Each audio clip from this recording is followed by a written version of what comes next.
Welcome to the Joy of Collecting. It has been a good minute since I've done a video. I know I've posted several, but as far as actual filming, other than the video from the beach, I don't think I've filmed a video in a couple of months. I usually, I'll have things come in bunches, so I'll film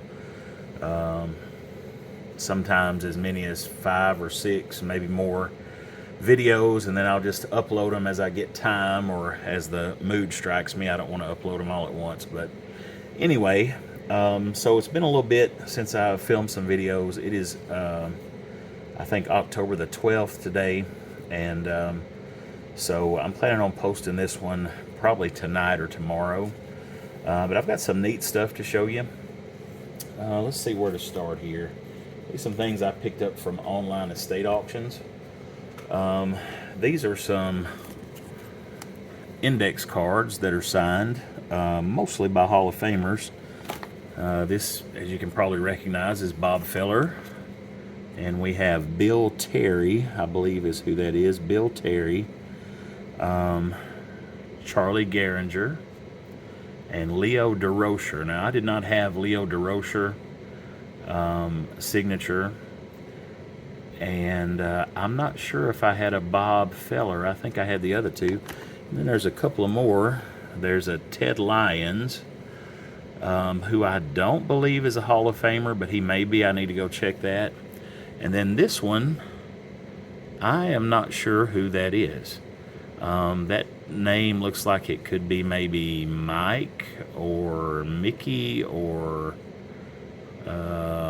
maybe Duke. I don't know. I don't know if I see Duke there. But anyway, if you recognize that autograph or can point me in the right direction, I know there's a couple of groups, I think, on Facebook that you can post and get your autos identified, or they will try to. But a lot of times, what I've seen, they're not that responsive. But anyway, so if anybody in the community out there knows who that is and could let me know, I would appreciate it. But anyway, I'm excited to get these, add them to my collection. The second thing I want to show you today, I think is really, really neat. I don't know that it has much value, but I bought this at an estate auction online, and it said 1950s St. Louis Browns program with autographs, or with signatures.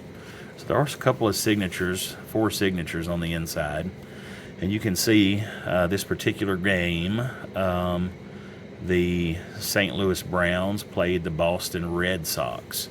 So if I come in here close, you can see that lineup for the Red Sox included Dom DiMaggio, Joe Pesky, I believe it was Joe Pesky, who they named the Pesky Pole after, and Ted Williams, Lou Boudreau at the end of his career was on that team, and Bobby Doerr, he's a Hall of Famer, and some other names there. So I cross-referenced. You can see it's got, and it's probably blurry, but you can see it has the team players' names listed.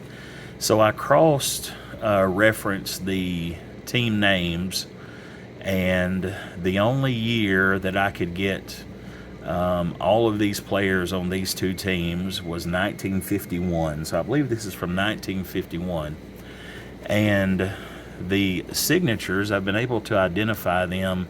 3 I'm very certain. 1 I'm pretty certain.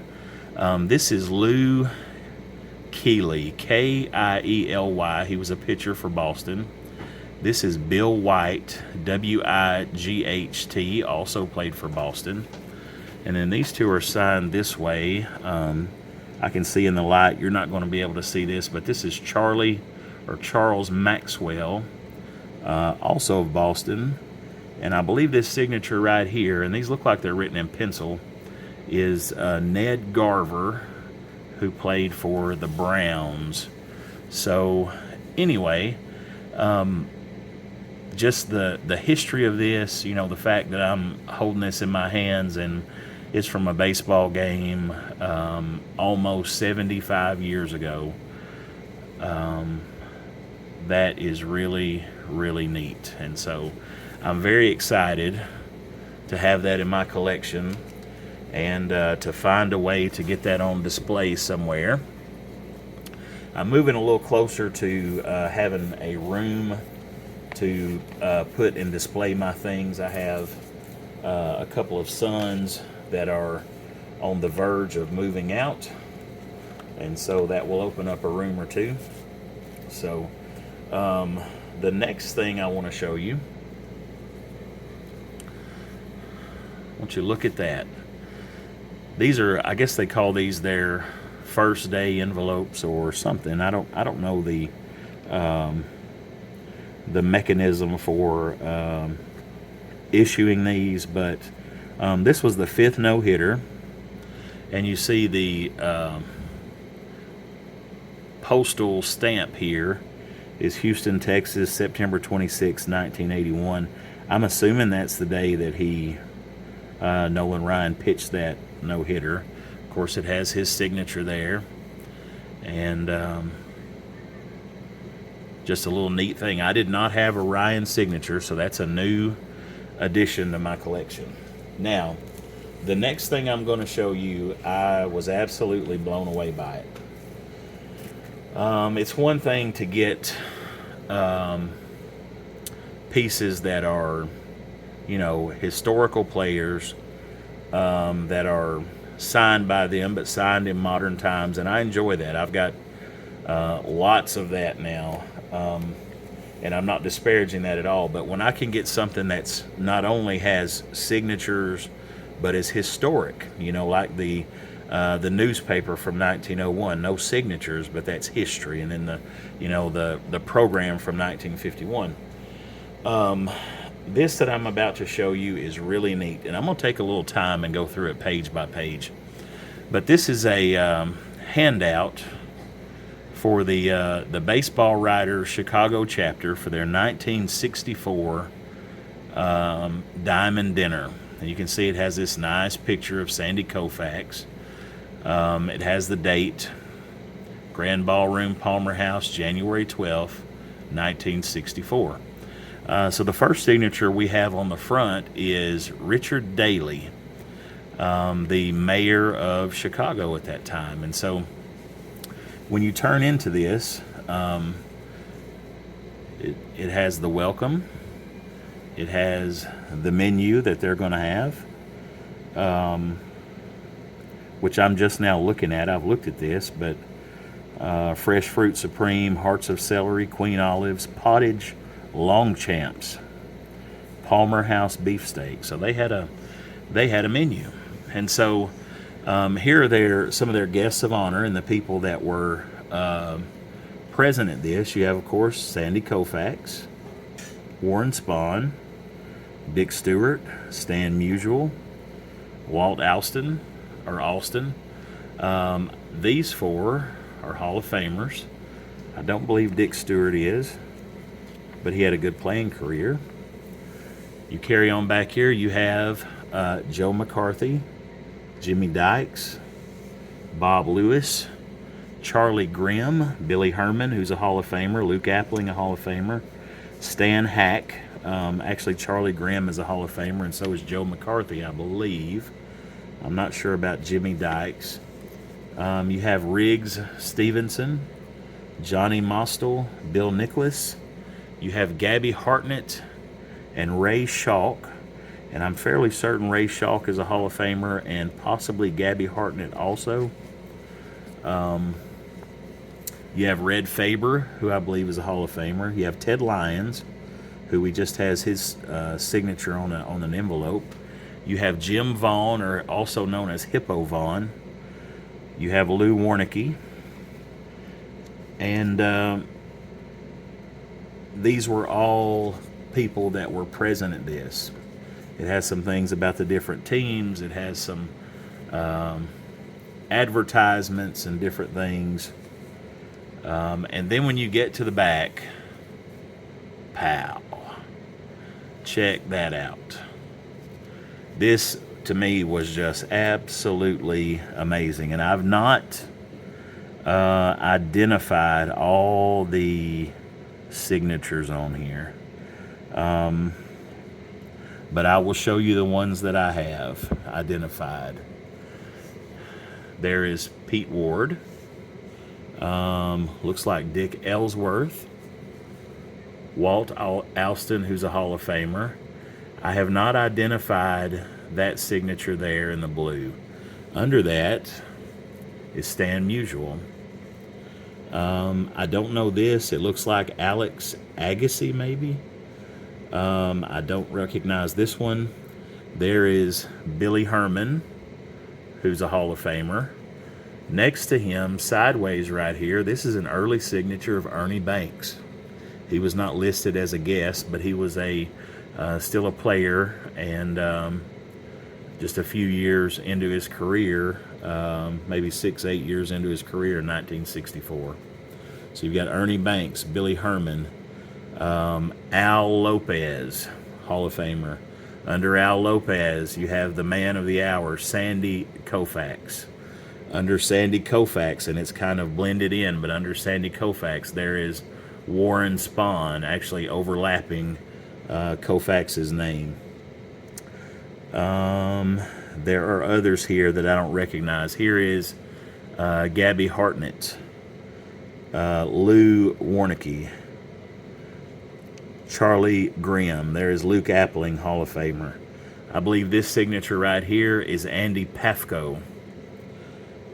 This looks like, and I'm not for sure, this looks like Gary Peters. Here is another signature that I don't recognize. But there are several that are missing. I've looked up their signatures and they are not included here, but Hippo Vaughn. I wish Hippo Vaughn was on here, but he's not. Ray Schalk and Red Faber are not on here, and I wish they were, because those are very hard to come by signatures. Some of these, I'm not 100% certain. That looks like that might be Bill Nicholson or something like that. This signature, I'm not sure. It looks like it may be Dizzy or Ozzy, or I don't know. But there are a few on here. Here's one in this area that kind of overlaps Warren Spahn. This may actually be two separate signatures here. I'm not sure, but I don't recognize that. But either way, to me, this is a tremendous piece of memorabilia. And all these signatures were signed in 1964, not in 1987 or 1992 or 2002 at a baseball show. But many of these players were still playing. I believe both Warren Spahn and Sandy Koufax were still playing in 1964. So I believe Stan Musial was still playing in 1964. Ernie Banks, of course, was still playing in 1964. So to me, this is one of the neatest pieces that I've gotten so far, and I'm just really tickled to have it. I mean, it would be very difficult to display, to frame or anything, because part of the fun is looking through this thing, and it's bent and creased and got marks on it and different things like that. But you know what? That's okay. It's history. I mean, it's something that's one of a kind. Nobody's going to be able to recreate this, and it's just I really don't know what else to say. I'm going to try to look up some of the players on the my plan is to look up some of the players on the Cubs and White Sox teams of that year and see if I can pick up some of these signatures that I don't recognize, pick up who they might be, because obviously other players were there besides the ones mentioned with their picture, because Ernie Banks is not mentioned. He's there. But wow, It almost leaves me speechless. What do you think about that? Great pickup, I believe. And to me, this is going to be one of the better additions to my collection, that I'm showcasing here. But anyway, that being said, I appreciate you watching as always.